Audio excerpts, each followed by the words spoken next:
What is up, YouTube? We're back with some more pro wrestling talk, and Naitch is not happy, man. He's letting it be known he thinks this is a bad move, man. A lot of people are saying it's just a business move. Let me know what kind of move you think it is in the comments below. But check out what the Naitch said. He says, "This is the worst professional move I've ever seen in my entire life, to let go of a man who was so generous and good, who accommodated everyone, including me and my family and my world of friends. God bless you, Steve Rubin.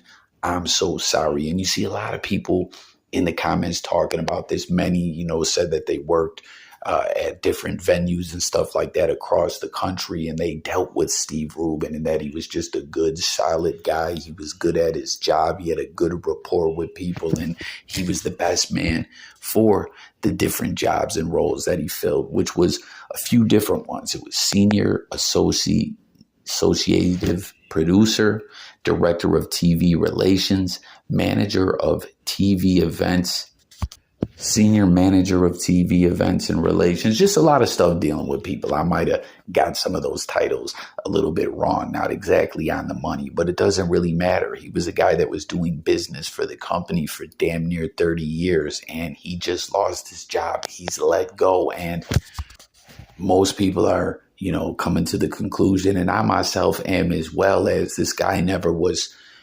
known to be involved in any malfeasance or just not one negative, not just what people had to say about him that worked with him and dealt with him on a business level, on a personal level, or talent from the company. Like we see here, Ric Flair saying he was just a good guy, good people, knew how to work with people.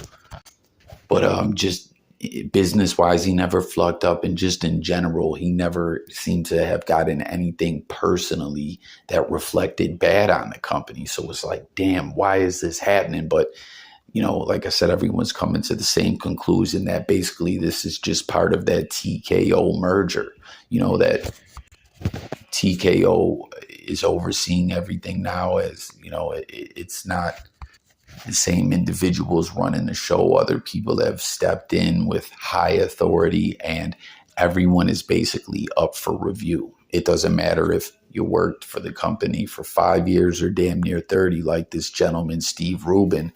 They're crunching the numbers, weighing all the options, and just basically, it kind of reminds me of something similar when certain companies are up against the wall and they're trying to keep a company going or alive. A lot of times, like if you guys ever seen the movie Office Space, where they bring in those guys and that are consultants from outside of the company to make the tough decision, who's worth the money that they're being paid. We got to cut costs and cut corners and just do whatever we can to save the company. It's similar concept, but different in the aspect that these aren't individuals from outside being brought in, but it feels like that in a way because TKO is still relatively new. Has it even been a year yet officially since the merger? I can't recall exactly, but it's different people. It's not people that have been involved with the WWE on a business level or a level with the talent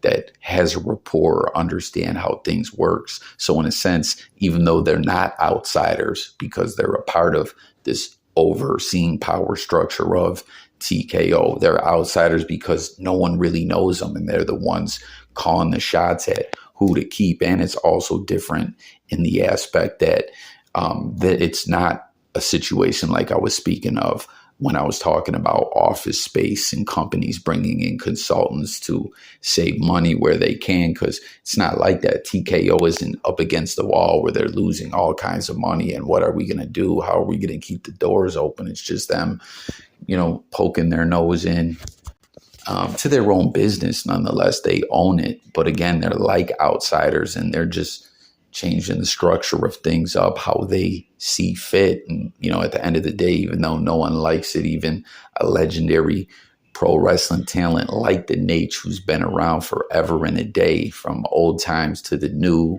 to companies merging, companies changing. And I'm talking about merging even before this big merger we're talking about right here.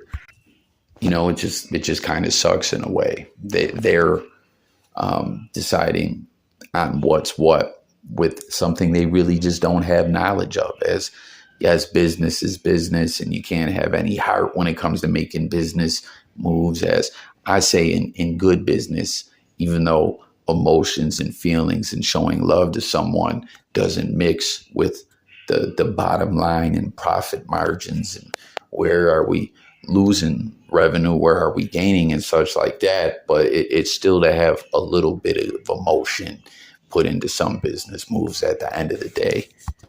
But that's not what's going on here. It's just cold-blooded, cold, calculated business first, people last.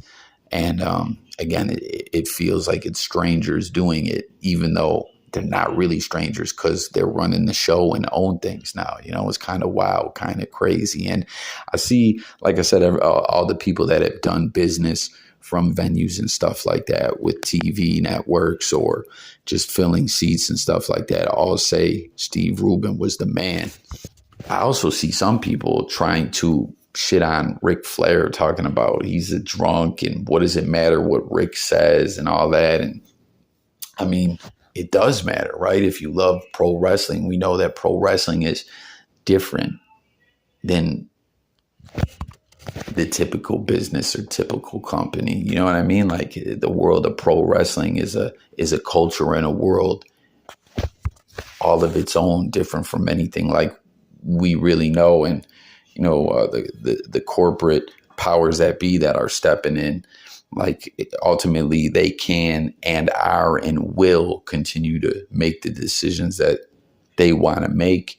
But you know, you should talk to guys who have been around forever, who are the heart and soul of the business, you know, because even though you can do what you want, you don't want to piss off the talent or piss off the locker room. You know what I mean?